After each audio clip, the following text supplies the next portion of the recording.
Hello and welcome. This is Robin and you're watching English Fluency with Robin. Today we are going to part 17 of English grammar.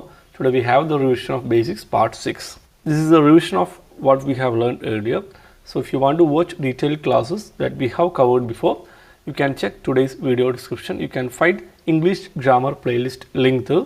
You can click on that link to watch from part 1. So this is the revision. Okay, we are continuing with the revision of what we have covered earlier. So let's have a revision of the present and past forms. We have covered sentence structure in English, words, basic words in English, that includes action verbs, present and past forms. Okay, so here we will revise what we have learned before. The first one is forget and forgot. So remember to watch it from English grammar playlist, either from the home page of this channel or today's video description. You can find the playlist link. Okay. So what is the difference between forget and forgot? Forget and forgot. So we can look at these sentences. Again before we continue, before we start with these training sessions, do remember that I see this not only as a YouTube channel, I see this as a real classroom and you people as my real students. So if you have any doubts, feel free to ask. I'll be happy to clear your doubts and I will try my best to reply to all your comments as well. Okay, so I'm 100% committed. I'm expecting the same commitment from your part also. Do remember to write notes as well. So let's get started. Forget and forgot. These are very simple words and I hope you know the meaning. We can learn the meaning from this context. Forget and forgot. So what is the difference? When do we use these in real life situations? Here, the first sentence. You can look at the first sentence. See, I'm highlighting it in light blue color over here. You can read along with me. Don't forget to take your umbrella. Don't forget to take your umbrella. So I am reminding my friend to not to forget his umbrella. He is about to leave from his office.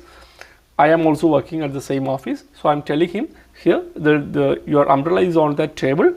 Don't forget to take that. So I know he may forget to take the umbrella. Okay, there is a chance of rain today. So I am telling him, don't forget to take your umbrella. Here, forget is the first form of verb or the present form of verb. Here, forget means not remembering something. What is the meaning of forget? Not remembering something. Not remembering to do something. That is the meaning. Don't forget to take your umbrella. So I know he is forgetful. So I am reminding him not to forget to take his umbrella. Don't forget. So forget means not remembering something. So let us look at the second sentence. Here the first one we have used this forget. That is the first form of verb, present form of verb. Second one is forgot. So what is the difference here? She forgot to pay the electricity bill. Please read along with me. You can look at the screen and read along with me. She forgot to pay the electricity bill. So what is the meaning? The electricity bill was due a few days before, but she forgot to pay it. That means she didn't pay it. She didn't remember to pay it. So she forgot to pay the electricity bill. Here, the electricity bill was due a few days ago. She forgot to pay it. This is a completed action. This is something which happened in the past.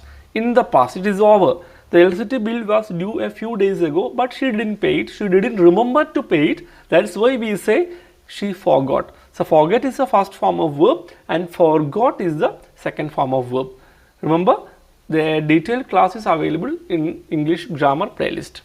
Let us look into the second one, do and did. Very simple words. All of you are familiar with these words. Let us look into real life situations. What is the meaning of do and did from these sentences and from this context? Do the homework now itself. Do the homework now itself. So I am telling my child that do the homework now itself. I asked her to do the homework, but she is a little bit lazy.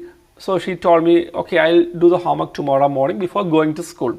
I told her, no, it can't be done like that. You have to do the homework now itself. I'm giving an instruction to do something. So what is the meaning of do? Doing an activity, etc. So do the homework now itself. That is a present form of verb. I'm giving an instruction here. Look at the second sentence and read along with me. She did the homework yesterday itself. She did the homework yesterday itself. So I am asking my wife about my child's homework and she is replying to me that don't worry about her homework. She did the homework yesterday itself. Here it is a completed action. The homework is already done. My child did her homework yesterday itself. I didn't know about it. So I asked my wife, what about our child's homework? She told me, don't worry about the homework. She did it yesterday itself. Okay. So here at this time, during this time, she was not lazy to do it. She did it earlier. She did the homework. That is a completed action, do and did. So this is a revision class. A detailed class is available. Please check the English grammar playlist. And again, I like to request you to kindly share, like and subscribe to this channel. So like this video, you can, if you found this video useful, you can give me a like. It's quite inspiring for me. You can share this video with your friends, family, relatives. So it will really help to get these training sessions in front of other people also. And kindly subscribe to this channel because you don't want to miss any of the upcoming training sessions. Do remember to click on the notification bell too, so that you will get notifications when I upload videos. Videos will be uploaded regularly. Your support is very important for me. I have been training students for a long time, and I am sure this channel will be highly helpful for you. This channel will be very useful for you. I am 100% committed in offering you quality training sessions. Thanks for watching. Have a great time. I'll be back with the next training session soon. Bye.